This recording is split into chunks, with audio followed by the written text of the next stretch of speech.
Ladies and gentlemen, today I would like to speak to you about the Eurostar. The Eurostar is actually my favourite train of all trains. I find it, firstly, a very impressive project in terms of infrastructure. I find it fascinating how you can just jump on a train and in 2 hours I can be back home in London, despite the fact that I am living on the other side of the channel. And I also I very much like it because of the memories I have of when I used to travel across to France when I was young, when I was a teenager, and this was when the Eurostar had first opened. So it's a bit of nostalgia that makes it a favourable train for me, but it's also to do with the practicality of it in my current lifestyle. I like to return to London regularly to see family and friends, and it's incredibly easy with the Eurostar. So just today I was looking through the news this morning on my mobile, and I came across a news story on the Eurostar, and so I thought that this could serve as a bit of inspiration for my speech, and so I then carried out a bit of research to look at more broad topics concerning the Eurostar. So the news story, well, what does it say exactly? Well, it's just a report of the financial situation of the Eurostar business, since Eurostar is a company itself. And what this story tells us is that for the first time, the number of passengers taking the Eurostar has gone above 10 million per year. Then there's also other good news for shareholders in Eurostar, because we are told that revenues from ticket sales rose 7%. This means that now this revenue stands at £857 million for the year 2013. This is the equivalent of 1.4 billion euros. The operating profit of the company also rose, and it went up from 4%. It went up by 4% to a total of £54 million. So the managers of Eurostar were quizzed as to why they think that they are seeing this success in the trains that they operate. And they said that after a period of economic uncertainty, they are now seeing that the fruits of the economic recovery. They're seeing more business travel in particular, more people wanting to cross the channel for a meeting, maybe people who need to who have operations that they carry out both in Paris and in London, or maybe in Brussels. And so this is really the main reason behind this growth in ticket sales and in profit. And as a matter of fact, if we look at the revenue increase for business trips, then we can see that they are up 6.2% in if we compare 2013 to 2012. So I myself have contributed to these figures because last year I was working, up until December, I was working at the University of Westminster, and I was travelling on the Eurostar each time I had to go and teach there.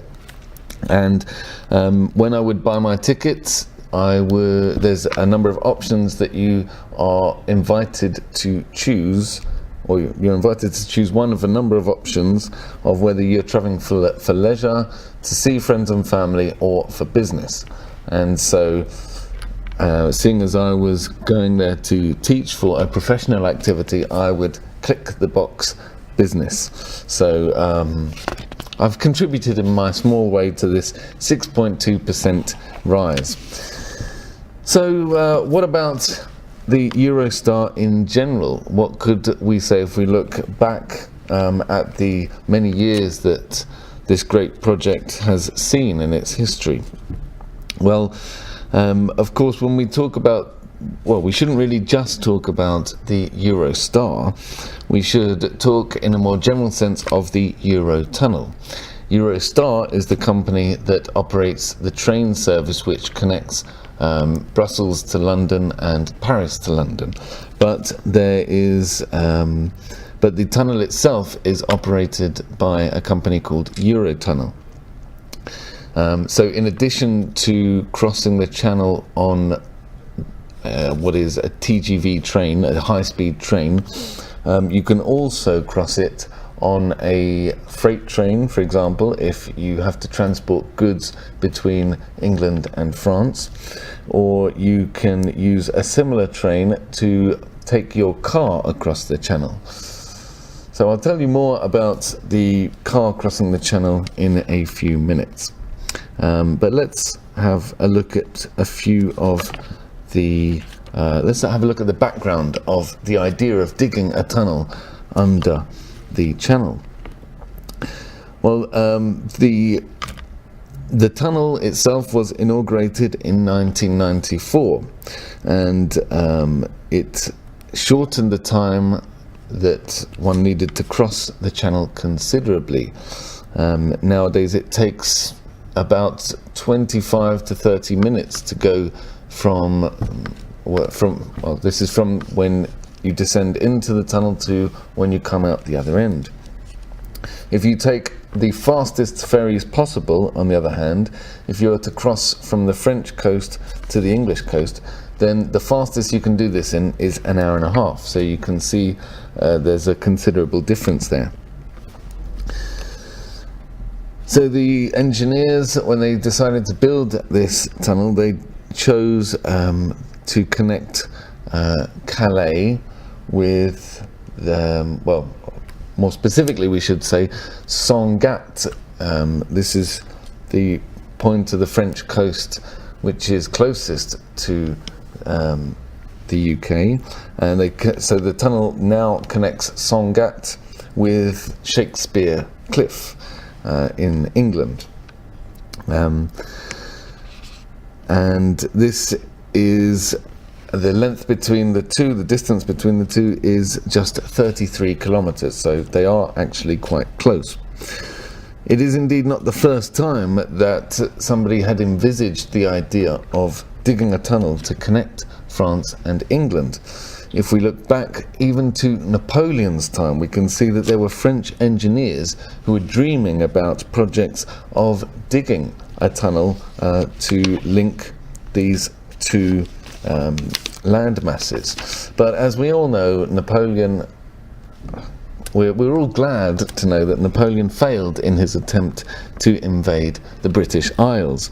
It would have been a true tragedy if nowadays we had been forced, if we were now forced to speak French and to follow French ways. So it's good that Napoleon never got the chance to build this tunnel, I have to say.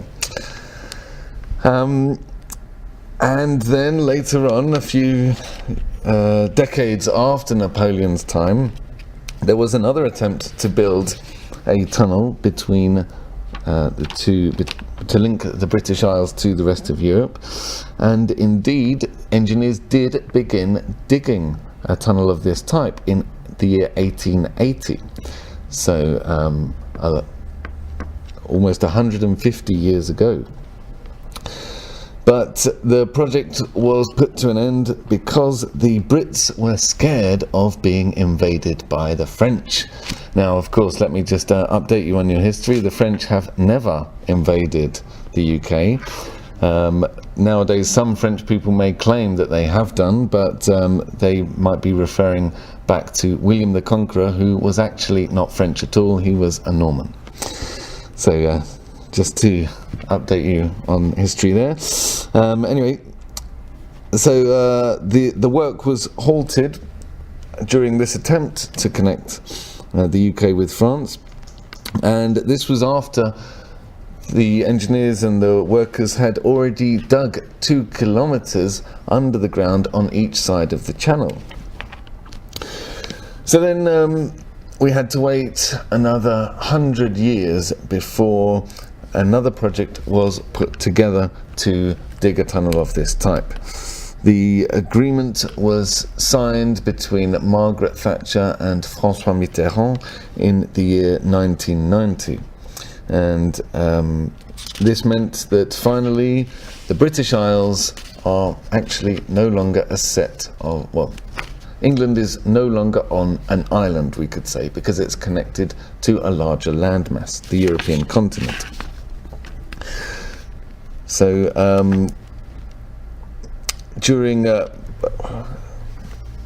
so if we are to look at the actual makeup of the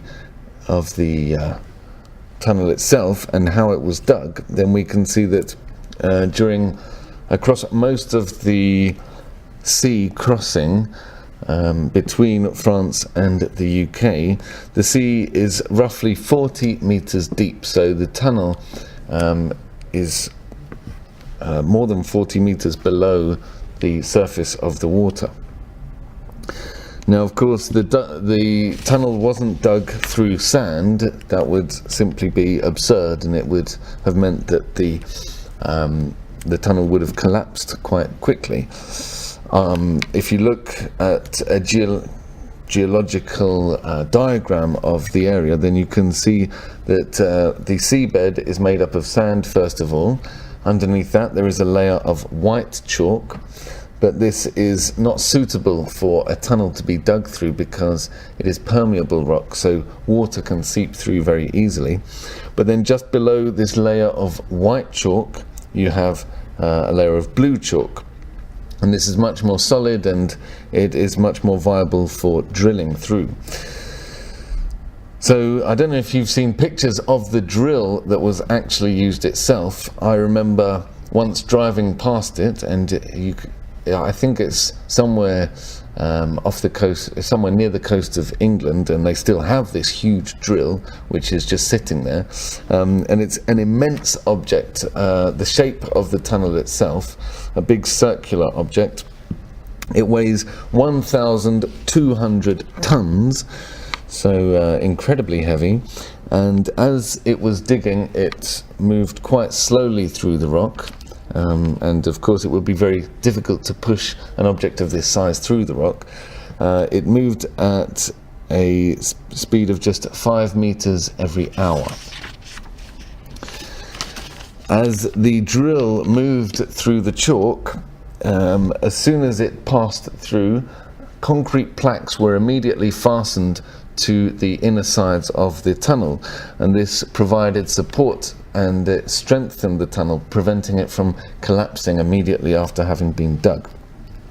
These concrete plaques were fit very tightly together, and this means that immediately, as soon as the tunnel was dug, water would not be able to seep through any cracks at all. 10,000 workers were those that needed to work night and day on this project. It was completed on the 6th of May 1994, and the very first customers were, of course, the Queen of England, Elizabeth II, and the President of France, François Mitterrand. The Eurotunnel,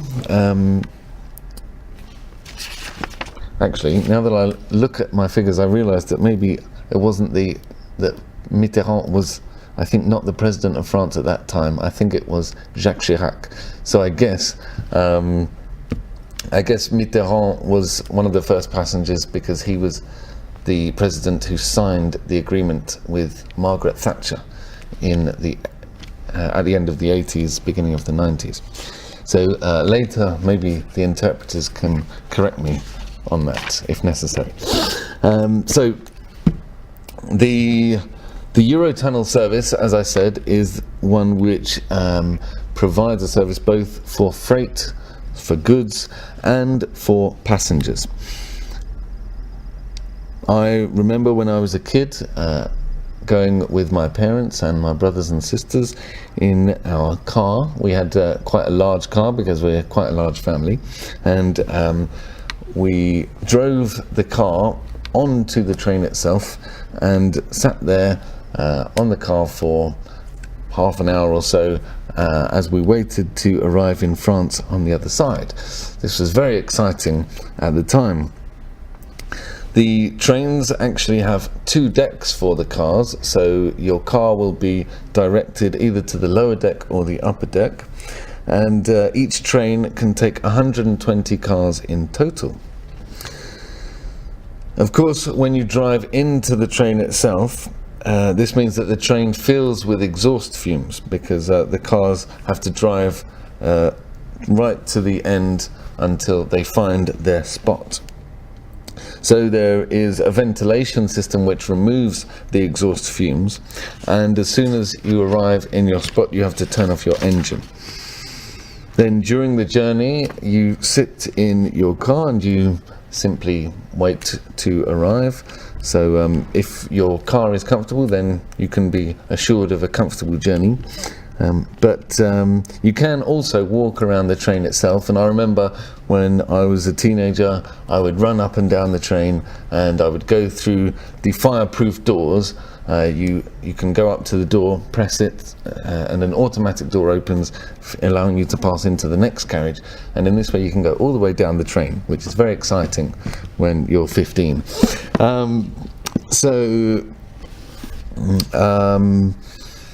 So other things that I remember from these trips were the long waits that we had at the border. Of course, this is that when you cross when you take the Eurotunnel, you're actually crossing from the UK to the rest of Europe, or vice versa.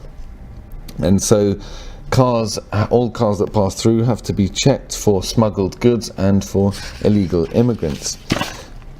This is done often thanks to a sensor which can actually check the heat that is being emitted from each vehicle.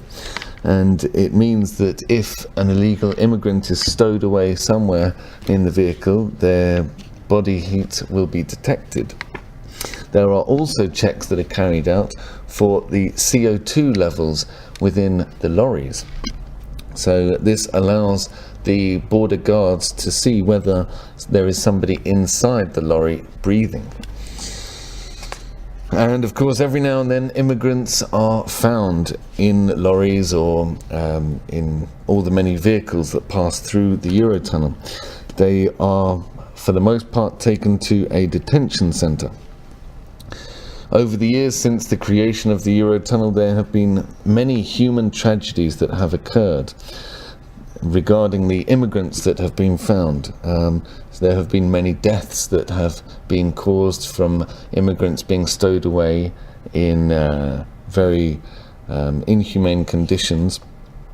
And I've seen more than one story appearing in the news on this.